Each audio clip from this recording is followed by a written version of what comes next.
কলকাতার ঐতিহ্যবাহী রাম মন্দিরে গিয়ে মিছিল শেষ হবে 12:29 আগে।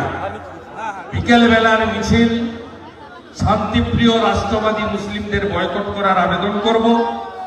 আর যারা প্রকৃত হিন্দু ধর্ম মানেন, এই জালি হিন্দু মমতার মিছিলে কেউ যাবেন না, এই আবেদন আপনাদের কাছে করব। তাপস পালের পরিবার বলছে আমরা প্রাণ সংশয় হতে পারে তৃণমূল নেতৃত্বের বিরুদ্ধে মুখ খোলায়। মুখ্যমন্ত্রী কেন্দ্রীয় স্বরাষ্ট্রমন্ত্রী রাজ্যপালকে আবেদন করা উচিত, প্রয়োজনে নিজের এবং পরিবারের নিরাপত্তার জন্য 226 এর ফাইল করা উচিত। আমি এই পরিবারের সাথে আছি, কোনো সহযোগিতা চাইলে বৌদি আমার কাছ থেকে পাবেন। অযোধ্যার ইতিহাস ভূগোল পাল্টে গিয়েছে। আগের আন্ত 6 ডিসেম্বর, এখন তো জানবে 22 জানুয়ারি। না, এটা তো 500 বছরের লড়াই।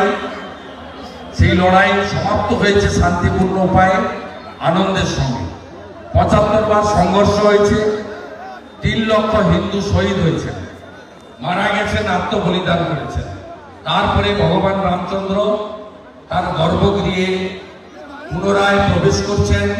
ভব্য মন্দির, সরকারি টাকায় নয়, আমরা হিন্দুরা যে নিধি দিয়েছি বিশ্ব হিন্দু পরিষদের নেতৃত্বে, সেই অর্থে নির্মিত মন্দিরে ভগবান প্রবেশ করছেন অত্যন্ত আনন্দের সঙ্গে, শান্তিপূর্ণভাবে। পশ্চিমবঙ্গ ছাড়া অন্য কোনো রাজ্যের সরকার বা শাসক দল এইভাবে প্রকাশ্যে রাম মন্দির উদ্বোধনের দিন পাল্টা কর্মসূচি দেখে পরিবেশ অশান্ত করার কাজ অন্য কেউ করছে না, যেটা মমতা ব্যানার্জি করছে।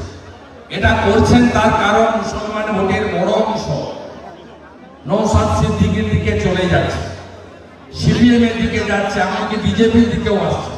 আজকেও এই জয়নগরে যে আমরা 8000 মানুষের কর্মী সভা করলাম, এখানেও কয়েকশো মুসলিম ভাই বোন এখানে এসেছেন, চাচারা এসেছেন। এরা চোরেদের হাত থেকে মুক্তি চাইছেন এবং ভারতীয় জনতা পার্টি যে যে স্টেটে ক্ষমতায় আছে সেখানে কোথাও সংখ্যালঘুদের স্বার্থ বিঘ্নিত হয়নি। তাদের ধর্মাচরণ, তাদের শিক্ষা, স্বাস্থ্য, কেন্দ্রীয় সরকারের কর্মসূচি থেকে তারা কোথাও বঞ্চিত হয়নি।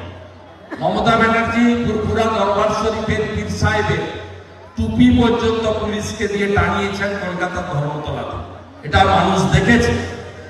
তাই স্বাভাবিকভাবে মমতা ব্যানার্জি হারিয়ে যাওয়া মুসলিম ভোট ব্যাংকে ফেরানোর জন্য এই রাজ্যে সংহতি মিছিলের নামে দাঙ্গা মিছিল করছেন। আমি ফাঁদে পা না দেওয়ার জন্য পশ্চিমবঙ্গের শান্তিপ্রিয় জনগণকে অনুরোধ করব। 21